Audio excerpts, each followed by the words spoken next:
بسم اللہ الرحمن الرحیم نحمدہ ونصلی ونسلم علی رسولہ الکریم اما بعد۔ معزز ناظرین و سامعین اکرام، السلام علیکم ورحمۃ اللہ وبرکاتہ۔ باب العلم انواریہ ایجوکیشنل سوسائٹی اور جامعہ انواریہ حیدرآباد انڈیا کے زیر اہتمام سنن ابی داؤد کا سلسلہ وار درس جاری ہے۔ جس عنوان سے ہمارے درس کا آغاز ہے وہ کتاب اللباس کا ایک بیان ہے، ایک باب ہے۔ باب کا عنوان ہے باب فی قولہ غیر اولی الاربۃ۔ یہاں سے جو ہے ابھی اور تین باب سے پہلے جو یہاں سے مسلسل یعنی ابواب آ رہے ہیں لگاتار، تو وہ قرآن کی آیات میں جو پردے کا حکم آیا ہے اور لباس کے ذریعے سے یعنی کپڑے کے ذریعے سے کس حصے کو ڈھکا جائے، کیسے ڈھکا جائے، کیا انداز ہو، اس اعتبار سے قرآن کی آیتوں کو لا کر الگ الگ ابواب پیش کیے جا رہے ہیں۔ ابھی جو باب ہے وہ ہے باب فی قولہ غیر اولی الاربۃ، یعنی اللہ تعالیٰ کا یہ فرمان غیر اولی الاربۃ۔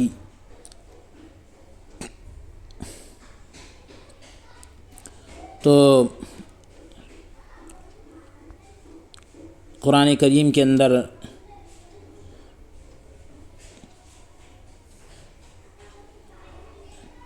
یہ آیت نازل ہوئی اور اس کا ترجمہ بھی حدیث پاک کے تحت آ رہا ہے۔ حدیث پاک کا نمبر ہے 4107۔ حدثنا محمد بن عبید قال حدثنا محمد بن ثور عن معمر عن الزهري وهشام بن عروة عن عروة عن عائشة رضي الله عنها قالت كان يدخل على أزواج النبي صلى الله عليه وسلم مخنث فكانوا يعدونه من غير أولي الإربة، فدخل علينا النبي صلى الله عليه وسلم يوما وهو عند بعض نسائه وهو ينعت امرأة فقال إنها إذا أقبلت بأربع وإذا أدبرت بثمان، فقال النبي صلى الله عليه وسلم ألا أرى هذا يعلم ما هاهنا لا يدخلن عليكن هذا فحجبوه۔ سیدتنا عائشہ صدیقہ رضی اللہ عنہ بیان کرتی ہیں کہ ایک مخنث یعنی جسے ہجڑا انگریزی زبان میں اسے کنر کہتے ہیں، تو وہ یعنی حضور علیہ الصلاۃ والسلام کی ازواج مطہرات کے یہاں آیا جایا کرتا تھا۔ تو لوگ یہ سمجھتے تھے کہ اس میں عورتوں کی طرف کوئی میلان نہیں ہے، لوگ یہ سمجھتے تھے کہ اس میں عورتوں کی طرف کوئی جھکاؤ میلان یعنی جھکاؤ نہیں ہے، تو یعنی رغبت نہیں ہے۔ تو ایک دن نبی علیہ السلام ہمارے یہاں تشریف لائے تو وہ حضور اکرم صلی اللہ علیہ وسلم کی ایک زوجہ محترمہ کے یہاں، زوجہ مطہرہ کے یہاں موجود تھا، اور کسی عورت کی تعریف کرتے ہوئے یہ کہہ رہا تھا کہ جب وہ آتی ہے تو 4 بل پڑتے ہیں اور جب وہ جاتی ہے تو 8 بل پڑتے ہیں۔ یعنی بل کا مطلب وہ جو شکن ہوتی ہے، تو وہ جو سائیڈوں سے جو نظر آتی ہے موٹاپے کی وجہ سے، تو وہ اس کو جو ہے یعنی اس نے اس انداز سے بیان کیا کہ جب ایک عورت آتی ہے تو اس انداز سے کہ 4 نظر آتے ہیں اور جب جاتی ہے تو 8 شکن نظر آتے ہیں۔ تو نبی علیہ الصلاۃ والسلام نے ارشاد فرمایا، کیا میں یہ نہیں دیکھ رہا ہوں کہ یہ ان چیزوں کو جانتا ہے، یہ یعنی ان چیزوں کو جانتا ہے، یہ تمہارے یہاں نہ آیا کرے۔ تو لوگوں نے پھر اسے روک دیا، لوگوں نے اسے پھر منع کر دیا، یہ یعنی گھروں میں آنے سے روک دیا۔ تو بہرحال غیر اولی الاربۃ کے معنی یہی ہے کہ کوئی میلان نہ ہو، یعنی کوئی خواہش وغیرہ نہ ہو۔ تو یعنی جو مخنث آتا تھا تو حضور علیہ الصلاۃ والسلام نے کہا کہ اس کو آنا یعنی جب یہ چیزیں یہ جانتا ہے تو اس کو تمہارے یہاں آنے نہ دیا جائے، کیونکہ یہ ایسی ایسی باتیں کر رہا ہے کہ ایک عورت کی تعریف بیان کرتے ہوئے یہ کہہ رہا ہے کہ آتی ہے تو 4 کے ساتھ اور جاتی ہے تو 8 کے ساتھ، یعنی مطلب جب آتی ہے تو 4 شکن نظر آتی ہے اور جب جاتی ہے تو 8 شکن نظر آتی ہے۔ یہ جو بل ہوتے ہیں سائیڈ میں کمر کے پاس، یہ پھسلیوں کے پاس، تو اس کو یہ جو ہے 4 کے ساتھ آنا اور 8 کے ساتھ جانے سے تعبیر کیا، یعنی ان الفاظ میں اس کو بیان کیا ہے۔ تو اربا کے معنی حاجت اور شہوت کے بتلائے گئے۔ تو بہرحال اگلی حدیث پاک کا نمبر ہے 4108۔ حدثنا محمد بن داود بن سفیان قال حدثنا عبد الرزاق قال اخبرنا معمر عن زہری عن عروۃ عن عائشہ بمعناه. یہی روایت ایک اور سند کے ساتھ حضرت عائشہ رضی اللہ عنہا سے منقول ہے، یعنی نقل کی گئی ہے. اگلی حدیث پاک کا نمبر ہے 4109 4109.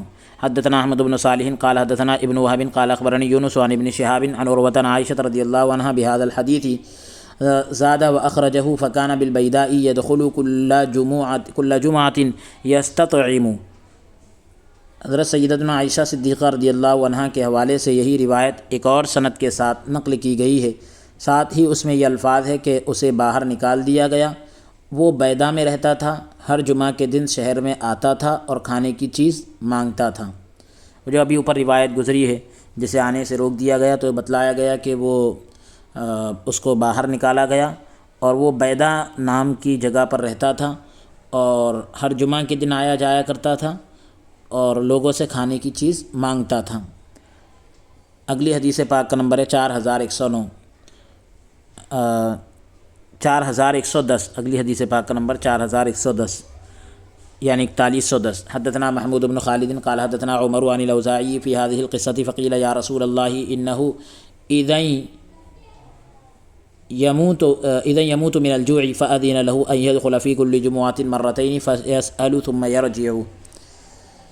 یہی روایت ایک اور سند کے ساتھ نقل کی گئی ہے جس میں یہ مذکور ہے، یعنی یہ ذکر کیا گیا ہے کہ کہا گیا کہ یا رسول اللہ اس طرح تو یہ مر جائے گا، یعنی اس کو آنے سے اگر ہفتے میں ایک دن آتا ہے اور کھانے کی چیزیں مانگتا ہے، اگر اس کو روک دیا جائے تو یہ مر جائے گا. تو نبی علیہ السلام نے اس کو اجازت دے دی کہ وہ ہر ہفتے میں 2 مرتبہ آیا کرے، ہر ہفتے میں 2 مرتبہ آیا کرے اور کھانے کی چیز مانگا کرے اور چلا جایا کرے، کھانے کی چیز لے کر چلا جایا کرے.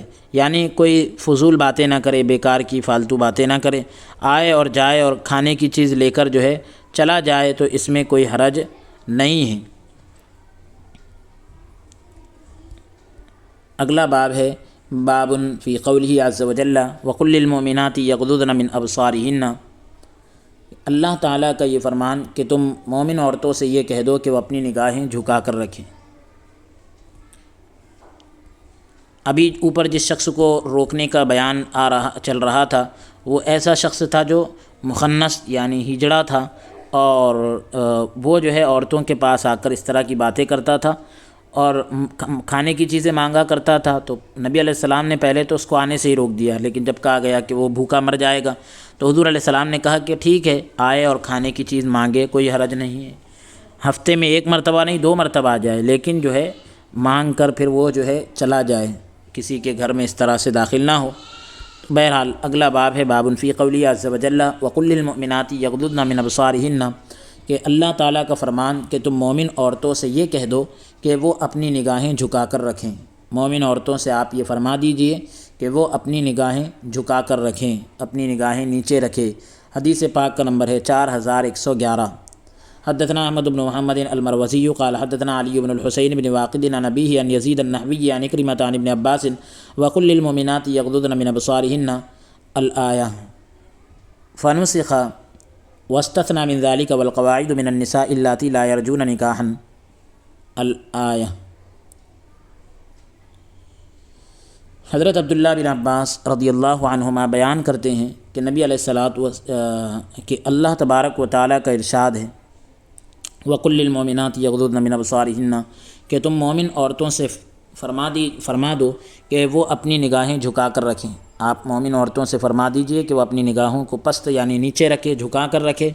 تو یہ پوری آیت پاک کو تلاوت کیا اور پھر کہہ رہے ہیں ابن عباس رضی اللہ عنہ فرماتے ہیں کہ اس آیت کا حکم منسوخ کر دیا گیا، یعنی حکم منسوخ کیا گیا کہ اس میں استثناء کر لیا گیا، اس اعتبار سے کہ اس میں سے کچھ چیز کو الگ کر لیا گیا.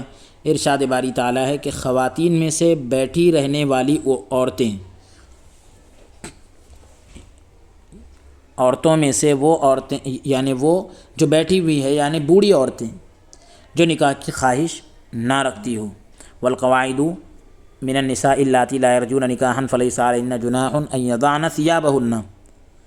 تو وہ ابھی اس سے پہلے کی حدیث میں اوپر یعنی اس سے پہلے جو نشست میں جو حدیث پاک گزری ہے تو اس میں یہ بتلا دیا گیا کہ بوڑھی عورت کے پردے کا حکم جو ہے الگ ہے اس اعتبار سے کہ وہ اپنے کپڑے کو علیحدہ کر سکتی ہے، یعنی الگ کر سکتی ہے، اتار سکتی ہے۔ کون سا کپڑا؟ وہ کپڑا جو اس کے چہرے پر ہے۔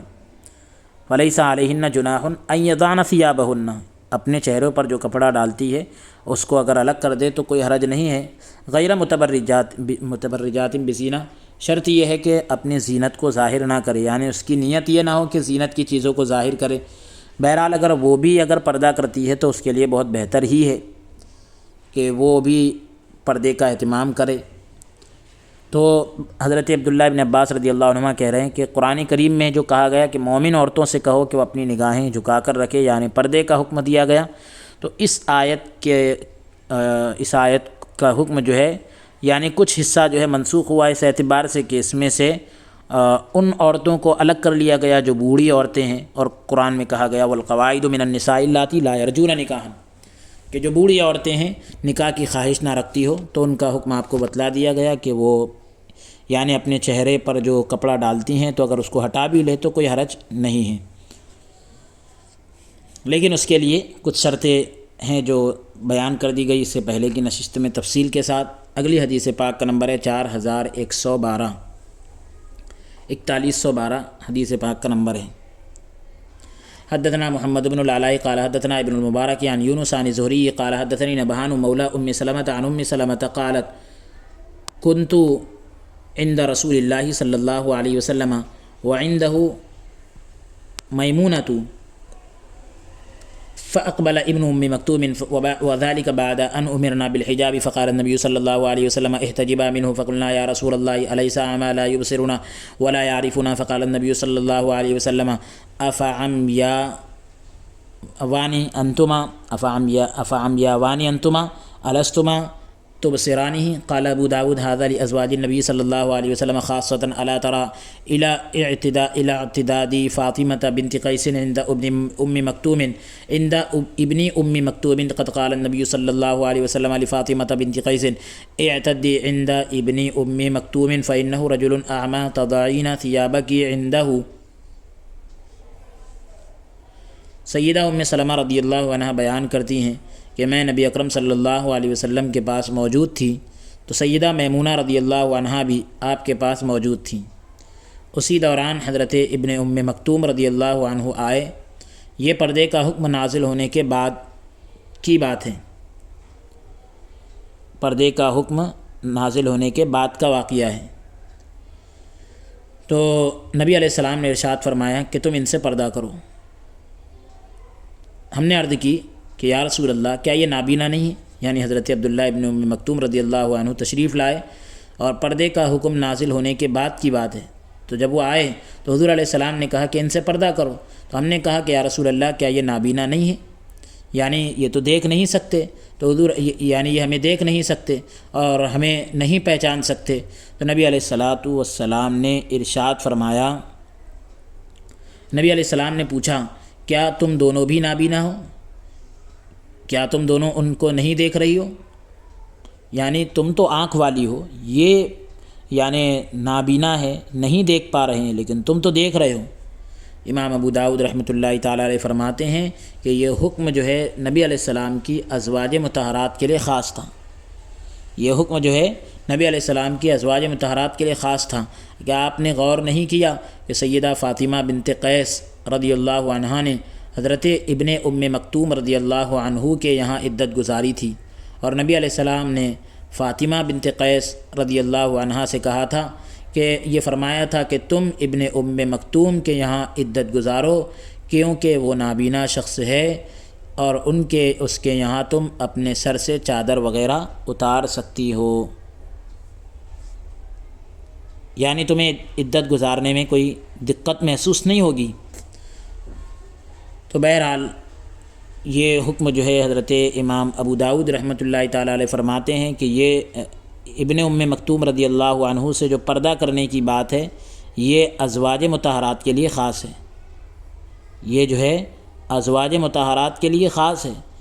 تو یہ ورنہ حضور علیہ والسلام حضرت فاطمہ بنت قیس رضی اللہ عنہا کو عبداللہ ابن ام مکتوم رضی اللہ عنہ کے یہاں عدت گزارنے کی اجازت نہیں دیتے، تو کیونکہ یہ انہی کا واقعہ ہے، اب یہی ابن ام مکتوم ہے جو ازواج مطہرات کے پاس تشریف لائے، تو حضور علیہ السلام نے ان کو پردہ کرنے کے لیے کہا، اور فاطمہ بنت قیس رضی اللہ عنہ سے کہا کہ تم ان کے یہاں عدت گزار سکتی ہو کیونکہ یہ نابینا شخص ہے، اور تم ان کے پاس رہ کر جو ہے یعنی اپنے سر سے چادر وغیرہ اتار سکتی ہو، تمہیں کپڑے وغیرہ یعنی سرک جائے تمہارے جسم سے تو کوئی دقت محسوس نہیں ہوگی۔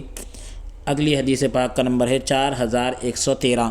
حدثنا محمد بن عبد الله الميموني قال حدثنا الوليد عن الاوزاعي عن عمرو بن شعيب عن ابيه عن جده عن النبي صلى الله عليه وسلم قال اذا زوج احدكم عبده امته فلا ينظر الى عورتها۔ عمرو بن شعیب اپنے والد کے حوالے سے، اپنے دادا کے حوالے سے نبی علیہ السلام کا یہ فرمان نقل کرتے ہیں کہ جب کوئی شخص اپنے کسی غلام کی شادی کر دے اپنی کنیز کے ساتھ تو پھر وہ اس کنیز کا سطر نہ دیکھے۔ جب کوئی اپنے غلام کا نکاح اپنی کسی باندی سے کر دے تو اب وہ اس باندی کے سطر کی طرف نہ دیکھے۔ تو جب تک نکاح نہیں ہوا تھا، جب تک کہ احکام الگ ہے، لیکن شادی شدہ باندی کے سطر کی طرف دیکھنا آقا کے لیے یہ منع ہے، کیونکہ اب یہ کسی اور کی بیوی بن چکی ہے۔ اگلی حدیث پاک کا نمبر ہے 4114۔ حدثنا زہیر بن حرب قال حدثنا وکیع قال حدثني داود بن سوار المزني عن عمرو بن شعيب عن أبيه عن جده عن النبي صلى الله عليه وسلم قال إذا زوج أحدكم خادمه عبده ووجيره فلا ينظر إلى ما دون السرة وفوق الركبة قال أبو داود وصوابه سوار بن داود المزني الصيرفي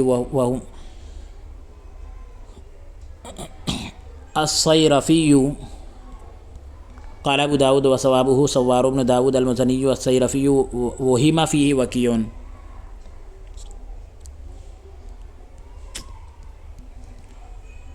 عمرو بن شعیب اپنے والد کے حوالے سے، اپنے دادا کے حوالے سے نبی علیہ السلام کا یہ فرمان نقل کرتے ہیں کہ جب کوئی شخص اپنے خادم کی، راوی کو شک ہے کہ الفاظ یہ ہے کہ اپنے خادم کی یا اپنے غلام کی،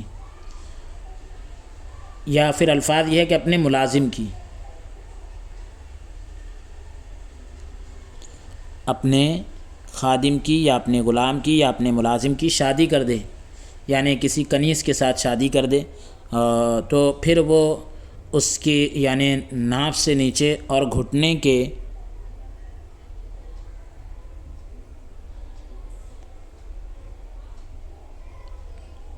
ناف سے نیچے اور گھٹنے کے اوپری حصے کو نہ دیکھے، یعنی اپنی کنیز کی شادی اگر کر دے تو پھر اس کے ناف سے نیچے اور گھٹنے کے اوپری حصے کو نہ دیکھے۔ امام ابو داؤد رحمۃ اللہ تعالیٰ علیہ فرماتے ہیں کہ درست یہ ہے کہ راوی کا نام سوار بن داود مزنی صیرفی ہے، اس کے بارے میں وکیع کو وہم ہوا ہے۔ تو بہرحال یہ ہے کہ آقا اگر اپنے باندی کی شادی کر دے تو پھر اس کا حکم الگ ہے۔ اگلا باب ہے بابن فی الاختماری، اوڑھنی کیسے لی جائے، یعنی دوپٹہ کیسے استعمال کیا جائے، سر پر اوڑھنی کیسے ڈالی جائے۔ حدیث پاک کا نمبر ہے 4115۔ حدثنا زہیر بن حرب قال حدثنا عبد الرحمن قال وحدثنا مسدد قال حدثنا يحيى عن سفيان عن حبيب بن ابي ثابت عن وهب مولى ابي احمد عن ام سلمة ان النبي صلى الله عليه وسلم دخل عليها وهي تختمر فقال ليتين۔ قال ابو داود معنى قوله ليتا لا ليتين يقول لا تعتم مثل الرجل لا تكرره طاقا او طاقين۔ سیدہ ام سلمہ رضی اللہ عنہ بیان کرتی ہیں کہ نبی اکرم صلی اللہ علیہ وسلم ان کے یہاں تشریف لائے اور وہ اس وقت سر پر چادر لے رہی تھی، یعنی سر پر دوپٹہ ڈال رہی تھی، تو حضور علیہ الصلاۃ والسلام نے ارشاد فرمایا ایک مرتبہ بل دو، دو مرتبہ نہیں، یعنی ایک ہی مرتبہ پیچ دو، آپ دو مرتبہ اس کو پیچ مت دو۔ امام ابو داؤد رحمۃ اللہ تعالیٰ علیہ فرماتے ہیں کہ نبی علیہ السلام کے اس فرمان کہ ایک مرتبہ بل دو، دو مرتبہ نہیں، ایک یعنی ایک ہی پیچ دو، یعنی دو مرتبہ مت دو، تو اس سے مراد یہ ہے کہ تم مردوں کے عمامے لپیٹنے کی طرح اس کو دو مرتبہ بل نہ دو، یعنی دو پیج مت دو، اس کو دو مرتبہ پیج نہ دو، کیونکہ یہ مردوں کے عمامے لپیٹنے کی طرح ہو جائے گا۔ تو مردوں سے مشابہت ہر چیز میں منع کر دی گئی۔ تو بہرحال یہ بتلایا گیا کہ یعنی لباس کے اندر اتنا احتیاط ہے کہ آدمی جو ہے امامہ باندھتا ہے تو اس میں پیچ ہوتے ہیں، تو اس طرح امامے لپیٹنے کی طرح پیچ مت دو، بلکہ ایک ہی مرتبہ تم اس کو بل دو۔ تو سیدہ ام سلمہ رضی اللہ عنہ کہہ رہی ہے کہ حضور علیہ السلام ان کے گھر تشریف لائے تو وہ سر پر چادر ڈال رہی تھی، تو حضور علیہ السلام یعنی دوپٹہ لے رہی تھی، تو حضور علیہ السلام نے ارشاد فرمایا ایک بل دو، دو مرتبہ نہیں۔ اور اس لیے یہ کہ بھئی تم مردوں کے امامے لپیٹنے کی طرح اس کو 2 مرتبہ بل نہ دو۔ اگلا باب ہے باب فی لبس القباطی للنساء، عورتوں کا باریک لباس پہننا، عورتوں کے لیے باریک لباس پہننا۔ حدیث پاک کا نمبر ہے 4116۔ حدثنا احمد بن عمرو بن سرحی و احمد بن سعید الحمدانی قال اخبرنا ابن وهب قال اخبرنا ابن لهيعة عن موسى بن جبير ان عبيد الله بن عباس حدثه عن خالد بن يزيد بن معاوية عن دحية بن خليفة الكلبي انه قال اتي رسول الله صلى الله عليه وسلم بقباطية فأعطاني منها قبطية فقال اصدعها صدعين فاقطع أحدهما قميصا وأعطي الآخر امرأتك تختمر به فلما أدبر قال وأمر امرأتك أن تجعل تحته ثوبا لا يصفها قال أبو داود رواه يحيى بن أيوب فقال عباس بن عبيد الله بن عباس۔ حضرت دحیہ بن خلیفہ کلبی رضی اللہ تعالیٰ عنہ بیان کرتے ہیں کہ نبی علیہ السلام کی خدمت میں مصری کپڑے لائے گئے۔ حضور اکرم صلی اللہ تعالیٰ علیہ وسلم نے ان میں سے ایک کپڑا مجھے دیا۔ نبی علیہ السلام نے ارشاد فرمایا کہ تم اس کے 2 ٹکڑے کر لو، ایک کی قمیص بنا لو، ایک کی تم جو ہے قمیص بنا لو، یعنی ایک کا تم کرتا بنا لو، اور دوسرا ٹکڑا اپنی بیوی کو دے دو، وہ اس کی چادر بنا لے گی۔ جب میں وہاں سے مڑ کے جانے لگا تو نبی علیہ السلام نے فرمایا کہ اپنی بیوی کو یہ کہنا کہ وہ اس کے نیچے کوئی اور کپڑا لگائے تاکہ اس کا جسم ظاہر نہ ہو۔ امام ابو داؤد رحمۃ اللہ تعالیٰ علیہ فرماتے ہیں کہ یحییٰ بن ایوب نے اس روایت کو نقل کرتے ہوئے راوی کا نام عباس بن عبید اللہ بن عباس بیان کیا ہے۔ تو بہرحال حضرت دحیہ بن خلیفہ کلبی رضی اللہ تعالیٰ عنہ کہتے ہیں کہ حضور علیہ السلام کے پاس مصری کپڑے لائے گئے اور وہ کپڑے کچھ باریک تھے، تو حضور علیہ السلام نے کہا اس کے 2 ٹکڑے کر لو اور ایک کا تم کرتا بنا لو اور دوسرا اپنی بیوی کو دے دو۔ تو لیکن یہ خیال رہے کہ اپنی بیوی کو، یعنی جب وہ واپس جانے لگے کپڑا لے کر، نبی علیہ السلام نے کہا کہ اپنی بیوی کو یہ حکم دینا کہ اس کے نیچے ایک اور کپڑا لگا لے تاکہ جو ہے جسم نظر نہ آئے اور جسم چھپ جائے۔ تو یہ لباس یعنی بہت باریک بھی نہیں تھا، لیکن نبی علیہ السلام نے عورتوں کے لیے اور زیادہ پردے کی تاکید فرمائی کہ بھئی اس کے نیچے ایک اور کپڑا لگایا جائے تاکہ جسم کی شناخت وغیرہ ظاہر نہ ہو۔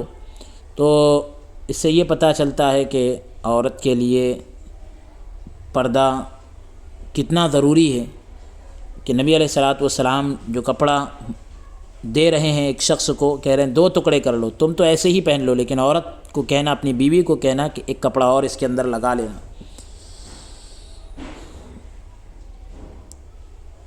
تو بہرحال اس طریقے سے نبی علیہ الصلوۃ والسلام پردے کا حکم ارشاد فرما رہے ہیں، اور عورتوں کے یہ جو لباس ہے اس تعلق سے وضاحت کر رہے ہیں، یعنی حدیث پاک میں وضاحت کر دی گئی کہ عورتوں کا لباس مردوں کے لباس سے جو ہے موٹا ہونا چاہیے، یعنی عورتوں کا لباس ایسا باریک نہ ہو کہ اس میں سے جسم کی ساخت نظر آئے، بناوٹ نظر آئے۔ اگلا باب ہے باب فی قدر الذیل، یعنی عورت کی چادر کا جو پلو ہے وہ کتنا لمبا ہوگا، وہ دامن جو پلو ہوتا ہے جو لٹکا جاتا ہے وہ کتنا لمبا ہوگا۔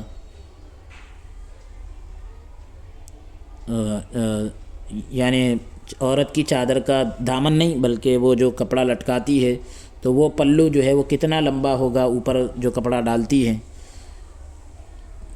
حدیث پاک کا نمبر ہے 4117۔ حدثنا عبداللہ بن مسلمۃ عن مالک عن ابی بکر بن نافع عن ابیہ عن صفیہ بنت ابی عبید اس روایت کے اندر یہ حصہ جو ہے چھپائی کے اندر رہ گیا ہے، ہم دوسرے نسخے سے اس کو تلاوت کر رہے ہیں۔ پھر سے سماعت کریں آپ حدیث پاک کو۔ حدثنا عبداللہ بن مسلمۃ عن مالک عن ابی بکر بن نافع عن ابیہ عن صفیۃ بنت ابی عبید انها اخبرته ان ام سلمۃ زوج النبی صلی اللہ علیہ وسلم قالت لرسول اللہ صلی اللہ علیہ وسلم حين ذكر الازار فالمرأة یا رسول اللہ قالت ارخی شبرا قالت ام سلمۃ اذا ينكشف عنها قال فذراعا لا تزيد علیہ۔ صفیہ بنت ابو عبید بیان کرتی ہیں کہ نبی علیہ السلام کی زوجہ محترمہ حضرت سیدہ ام سلمہ رضی اللہ عنہا نے نبی علیہ السلام کی خدمت میں عرض کی اس وقت جب کہ نبی علیہ السلام نے تہبند کا ذکر کیا تھا۔ جب نبی علیہ السلام نے تہبند کا ذکر کیا تو حضرت ام سلمہ رضی اللہ عنہا نے کہا کہ یا رسول اللہ عورت کا کیا حکم ہے؟ تو نبی علیہ السلام نے فرمایا وہ ایک بالشت لٹکائے گی، وہ ایک بالشت لٹکائے گی۔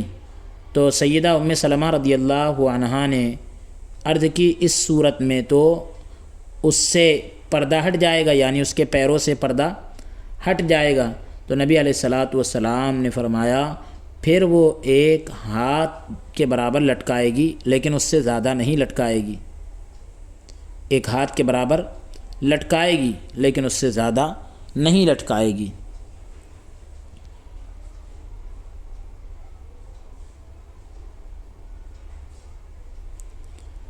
تو حضرت ام سلمہ رضی اللہ عنہا نے جو ہے اس وقت پوچھا نبی علیہ السلام سے جب کہ حضور علیہ السلام نے تہبند کا ذکر کیا کہ یا رسول اللہ یہ تو مرد کے لیے حکم ہے، اب عورت کے لیے کیا حکم ہے؟ تو نبی علیہ السلام نے کہا کہ وہ اپنے پلو کو ایک بالشت لٹکائے گی۔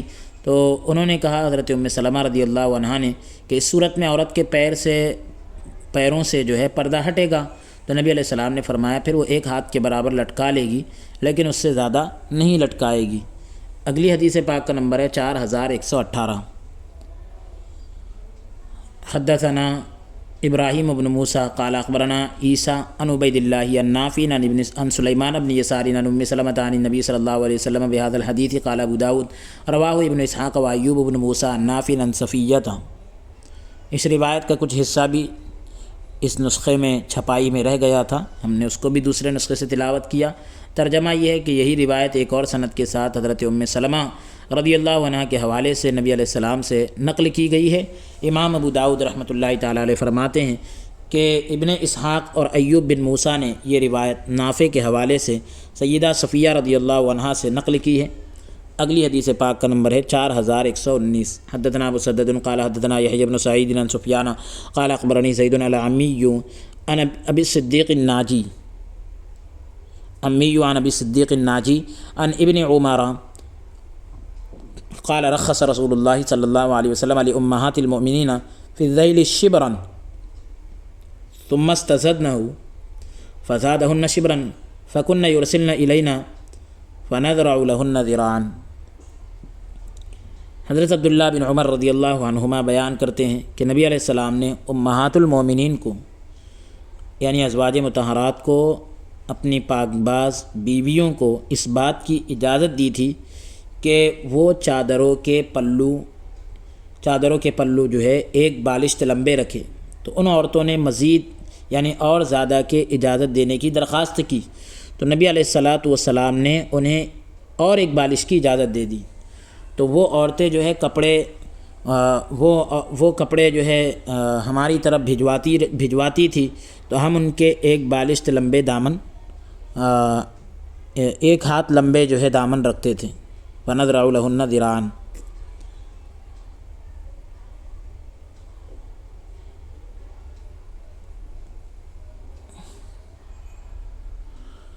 یہ روایت کو امام ابن ماجہ نے بھی کتاب اللباس میں ذکر کیا ہے، اور یہ زید العمی جو راوی ہیں یہ بصرہ کے رہنے والے ہیں اور حرات نامی جگہ کے قاضی ہیں۔ تو ان کو عمی اس لیے کہا جاتا ہے کہ جب بھی ان سے کوئی سوال کسی چیز کے بارے میں پوچھا جاتا تھا تو وہی کہتے تھے حتی اسأل عمی، میں اپنے چچا سے پوچھ کر بتاؤں گا۔ عمی یہ عم کی طرف منسوب ہے، یعنی ایک بنو تمیم کا ایک قبیلہ بھی ہے، قبیلہ بنو عم، بنو تمیم کا ایک قبیلہ ہے عم، تو اس کی طرف نسبت کرتے ہوئے عمی کہا جاتا ہے۔ بہرحال دونوں بھی نسبتیں یہاں پر جمع کی گئی اور دونوں کو آپ کے سامنے بیان کر دیا گیا۔ اگلا باب ہے بابن فی اوہب المیتتی، مردہ جانوروں کی کھال پہننا۔ مردہ جانوروں کی کھال پہننے کے بارے میں حدیث پاک کا نمبر ہے 4120 حدثنا مسدد ووهب بن بیان وعثمان بن ابی شیبہ وابن ابی خلف قالوا حدثنا سفیان عن الزهري عن عبید اللہ بن عبد الله عن ابن عباس قال مسدد ووهب عن میمونة قالت اهدي لمولاة لنا شاة من الصدقة فماتت فمر بها النبي صلى الله عليه وسلم فقال الا دبغتم إهابها واستنفعتم به قالوا يا رسول الله إنها ميتة قال إنما حرم أكلها۔ حضرت عبداللہ بن عباس رضی اللہ عنہما سیدہ میمونہ رضی اللہ عنہا کا یہ بیان نقل کرتے ہیں کہ ہماری ایک کنیز کو ایک بکری صدقے کے طور پر دی گئی۔ ہماری ایک باندی کو، ہماری خادمہ کو ایک بکری جو ہے صدقے کے طور پر دی گئی۔ حضرت میمونہ رضی اللہ عنہ کہہ رہی ہیں، فرما رہی ہیں کہ ہماری ایک کنیز کو ایک بکری صدقے کے طور پر دی گئی، وہ بکری مر گئی۔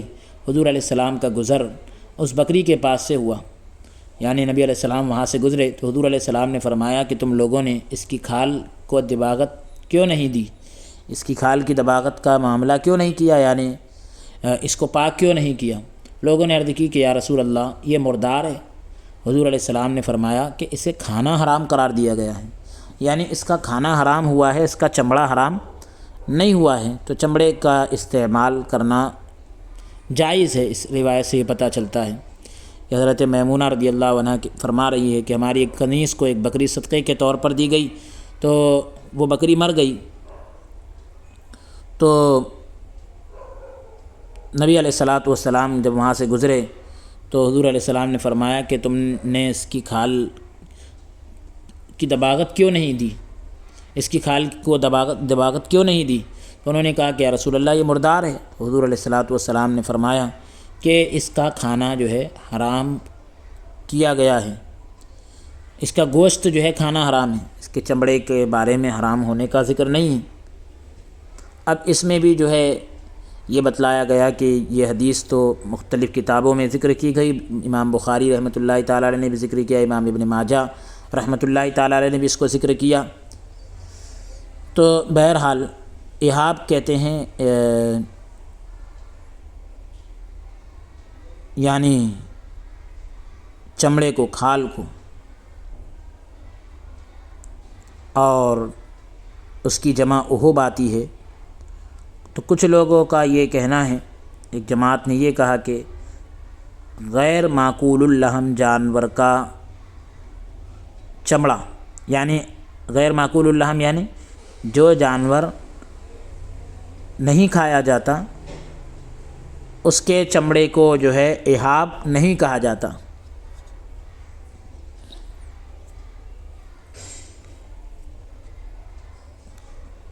یعنی جس کا گوشت کھایا جاتا ہے اسی کے چمڑے کو احاب کہا جائے گا۔ اور وہ حضرات اس بات کی طرف گئے، یعنی ان کا کہنا یہ ہے کہ دباغت کا جو عمل ہوتا ہے مردار سے، مردار کے چمڑے کی دباغت کا جو عمل ہوتا ہے وہ معقول اللحم جانور کی جنس میں ہوتا ہے، یعنی جن جانوروں کا گوشت کھایا جاتا ہے ان جانوروں میں ہوتا ہے۔ یہی امام اوزاعی اور امام ابن مبارک، اسحاق ابن راہویہ وغیرہ کا قول ہے۔ امام ابو حنیفہ اور ان کے اصحاب یعنی امام ابو یوسف، امام محمد رحمہم اللہ، اور امام مالک اور امام شافعی رحمۃ اللہ تعالیٰ علیہ، اس کا کہنا یہ ہے کہ مردار کا چمڑا جس کا گوشت کھایا جاتا ہو اور جس کا گوشت نہ کھایا جاتا ہو دباغت کے ذریعے سے پاک ہو جاتا ہے۔ امام ابو حنیفہ رحمۃ اللہ علیہ اور امام ابو یوسف اور امام محمد رحمۃ اللہ علیہ نے اس میں سے خنزیر کے چمڑے کو الگ کر لیا، خنزیر کے چمڑے کا استثناء کر لیا، یعنی اس کو الگ کر لیا، یہ کہ خنزیر کا چمڑا دباغت سے بھی پاک نہیں ہوگا۔ اور امام شافعی رحمۃ اللہ تعالیٰ علیہ جو ہے خنزیر کے ساتھ کتے کے چمڑے کا بھی استثناء کرتے ہیں، یعنی کہتے ہیں کہ جس طرح خنزیر کا چمڑا دباغت سے پاک نہیں ہوتا، کتے کا چمڑا بھی دباغت سے پاک نہیں ہوتا۔ امام مالک رحمۃ اللہ تعالیٰ علیہ جو ہے درندوں کے کھال میں جو ہے نماز پڑھنے سے، یعنی ان کی کھال پر نماز پڑھنے کو مکروہ قرار دیتے تھے، اگرچہ اس کو دباغت بھی دے دی جائے تب بھی جو ہے اس کی اجازت نہیں دیتے تھے، اور اس سے فائدہ اٹھانے کو جائز قرار دیتے تھے، لیکن اس کی بیع سے روکتے تھے۔ امام شافعی رحمۃ اللہ تعالیٰ علیہ کے نزدیک اس کا بیچنا، اس سے فائدہ اٹھانا تمام صورتوں میں جائز ہے، اس لیے کہ وہ پاک ہے۔ تو آپ حضرات نے یہ بھی سن لیا کہ بھئی احاب کا جو نام ہے وہ شامل ہوتا ہے غیر معقول اللحم جانور کو بھی، یعنی جن کا گوشت نہیں کھایا جاتا اس کے لیے بھی احاب کا لفظ بولا جاتا ہے، جیسا کہ جن کا گوشت کھایا جاتا ہے اس کے لیے بولا جاتا ہے۔ دلیل انہوں نے حضرت عائشہ رضی اللہ عنہ کے قول کو بنایا ہے۔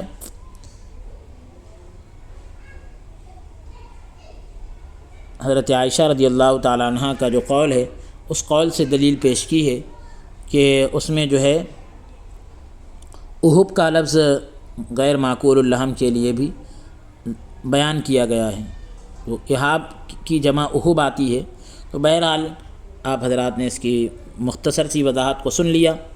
تو بہرحال یہ کہ مردار کا چمڑا پاک ہے، چاہے وہ معقول اللحم ہو یا غیر معقول اللحم ہو، لیکن امام ابو حنیفہ رحمۃ اللہ علیہ نے خنزیر کا حکم الگ کر لیا، امام شافعی رحمۃ اللہ علیہ نے خنزیر اور کتے دونوں کا حکم الگ کیا ہے۔ آپ نے پوری وضاحت سن لی ہے۔ اگلی حدیث پاک کا نمبر ہے 4121۔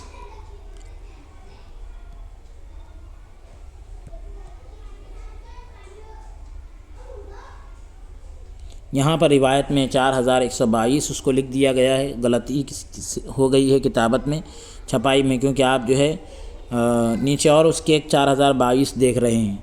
تو یہ جو اوپر سب سے پہلی روایت نظر آ رہی ہے حدثنا مسدد والی، تو یہ 4121 نمبر ہے، معذرت کے ساتھ 4121 4121 حدیث پاک کا نمبر ہے۔ حدثنا مسدد قال حدثنا يزيد قال حدثنا معمر عن الزهري بهذا الحديث لم يذكر ميمونة قال فقال ألا انتفعتم بإهابها ثم ذكر معناه لم يذكر الدباغ۔ یہی روایت ایک اور سند کے ساتھ نقل کی گئی ہے، ساتھ ہی اس میں حضرت میمونہ رضی اللہ عنہا کا ذکر نہیں ہے، اور اس میں یہ الفاظ ہے کہ نبی علیہ السلام نے فرمایا کہ تم لوگوں نے اس کی کھال سے فائدہ کیوں نہیں اٹھایا۔ اس کے بعد راوی نے پہلے کی طرح حدیث بیان کی اور ساتھ ہی اس میں دباغت کا ذکر نہیں کیا، یعنی وہی کہ اس کا گوشت حرام قرار دیا گیا ہے، اس کا کھانا حرام قرار دیا گیا ہے۔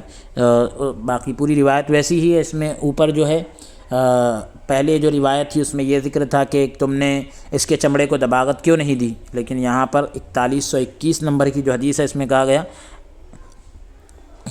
الا انتفعتم بإهابها، کہ کیا مطلب یہ کہ تم لوگوں نے اس کی کھال سے فائدہ کیوں نہیں اٹھایا۔ اگلی حدیث پاک کا نمبر ہے 4122۔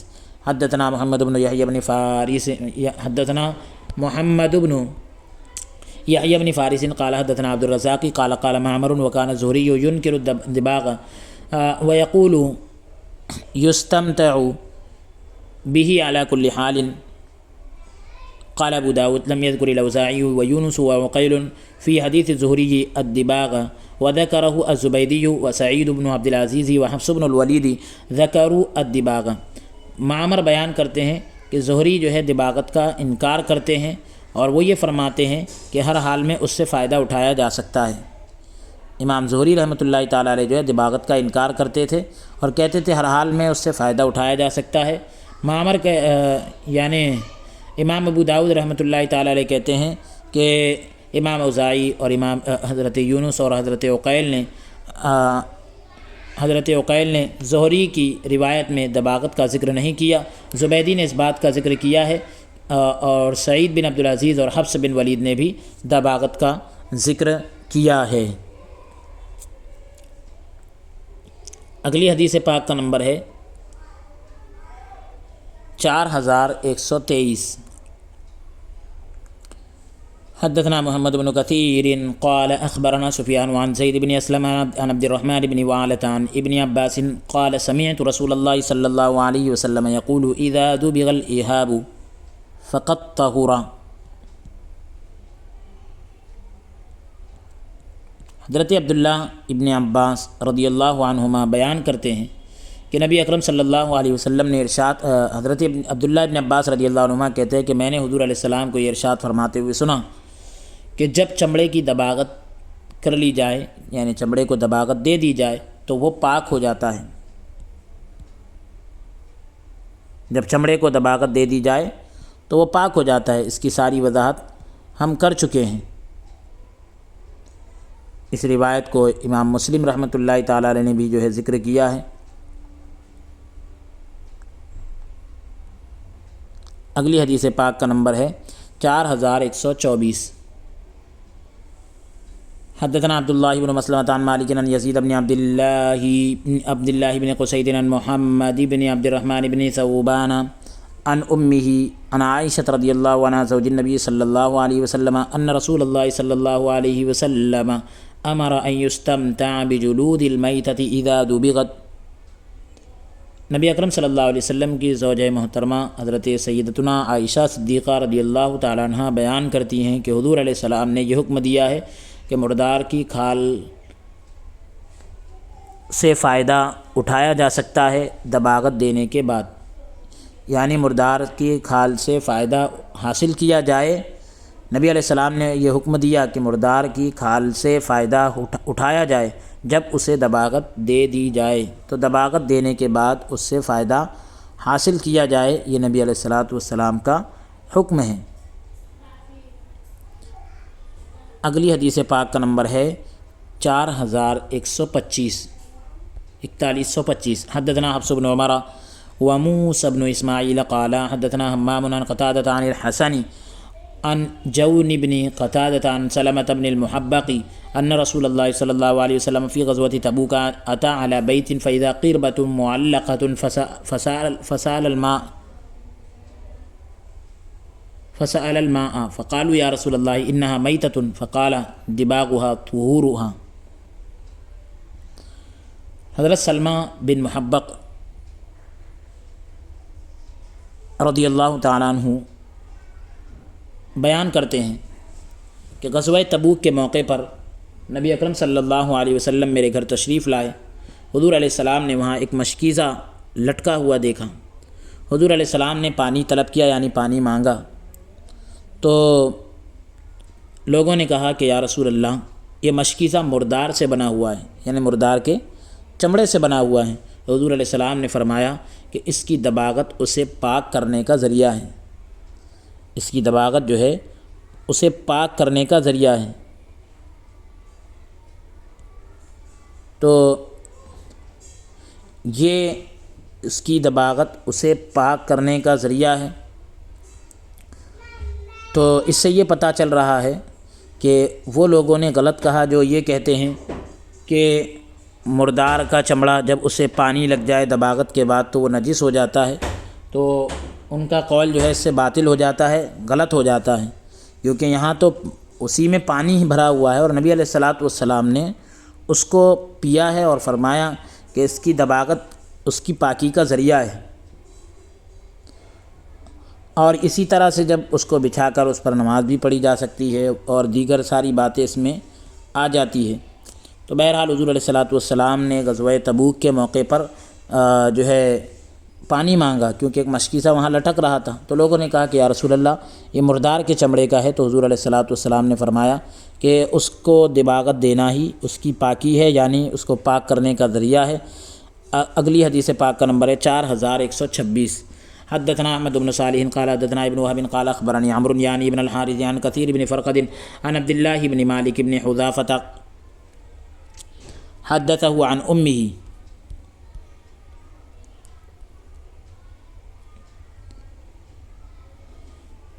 العالية بنت سبيع انها قالت كان لي غنم بأحد فوقع فيها الموت فدخلت على ميمونة زوج النبي صلى الله عليه وسلم فذكرت ذلك لها فقالت لی میمونۃ لو اخذتی جلودها فانتفعت بها فقالت او يحل ذلك قالت نعم مر على رسول الله صلى الله عليه وسلم رجال من قريش يجرون شاة لهم مثل الحمار فقال لهم رسول الله صلى الله عليه وسلم لو أخذتم إهابها قالوا إنها ميتة فقال رسول الله صلى الله عليه وسلم يطهرها الماء والقرض۔ سیدہ عالیہ بن سبیع رضی اللہ عنہا بیان کرتی ہیں،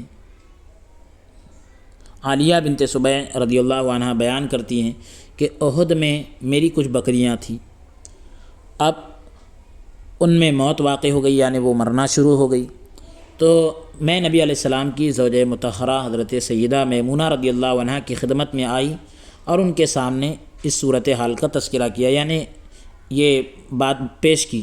تو سیدہ میمونہ رضی اللہ عنہا نے مجھ سے کہا کہ اگر تم ان کی کھال اتار کر اس کے ذریعے فائدہ حاصل کرو تو یہ مناسب ہوگا، یعنی بس انہوں نے تو اتنا ہی کہا کہ اگر تم ان کی کھال اتار کر اس کے ذریعے فائدہ حاصل کرتے، مطلب یہ ہے کہ یہ مناسب ہوتا، تو انہوں نے اس خاتون نے کہا کہ کیا یہ جائز ہے؟ تو حضرت میمونہ رضی اللہ عنہا نے جواب دیا کہ جی ہاں۔ ایک مرتبہ قریش کے کچھ لوگ اپنی بکری کو گدھے کی طرح گھسیٹتے ہوئے لے کر گزرے، تو نبی علیہ السلام نے فرمایا کہ اگر تم اس کی کھال حاصل کر لیتے، مطلب یہ ہے کہ اگر اس کی کھال حاصل کرتے تو اچھا تھا۔ تو ان لوگوں نے کہا کہ یہ مردار ہے، تو نبی علیہ السلام نے فرمایا کہ پانی اور قرض یعنی درخت کے پتے اسے پاک کر دیتے ہیں، پانی اور قرض اسے پاک کر دیتے ہیں، یعنی پانی اور درخت کے پتے، ایسا درخت جس کے ذریعے سے چمڑوں کو دباغت دی جاتی ہے، ایسے پتے۔ تو اس کی وضاحت یہاں پر حاشیے میں بھی دی گئی ہے اور ہم اس کی وضاحت آگے اور کریں گے انشاءاللہ تعالی۔ تو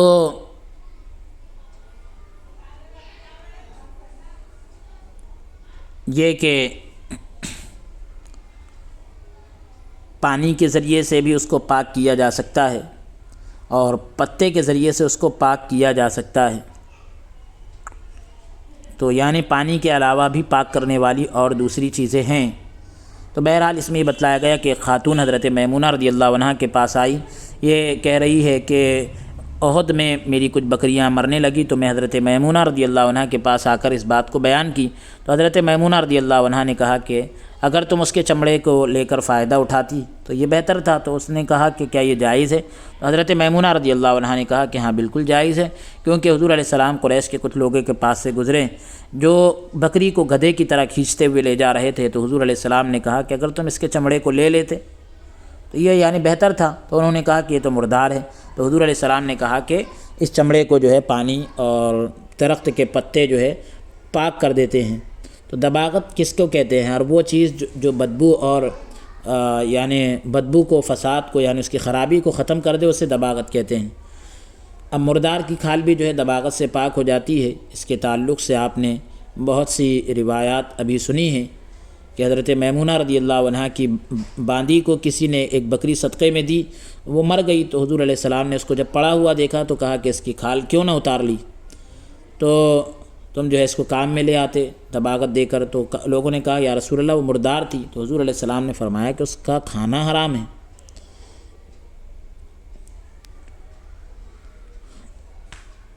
اب علامہ ابن محمود حنفی علیہ رحمۃ والرضوان لکھتے ہیں کہ دباغت، کھال کی دباغت سے متعلق 3 مسائل ہیں، اس سے ریلیٹڈ 3 مسائل ہیں۔ نمبر 1 کھال کی طہارت یعنی اس کی پاکی، اس کا تعلق الگ باب سے ہے۔ نمبر 2 اس کھال میں نماز پڑھنا، اس کا تعلق بھی الگ باب سے ہے، یعنی کتاب الصلاۃ میں یہ باب آئے گا۔ اور نمبر 3 ہے اس سے وضو کرنا تاکہ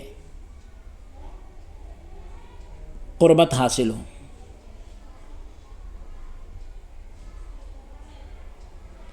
اب الصلاۃ فیہ جب کہا جائے تو اس وقت کہا جائے گا کہ جب اس کو کپڑا بنایا جائے، اسی لیے والصلاۃ علیہ نہیں کہا کہ نمازی اس پر نماز پڑھے،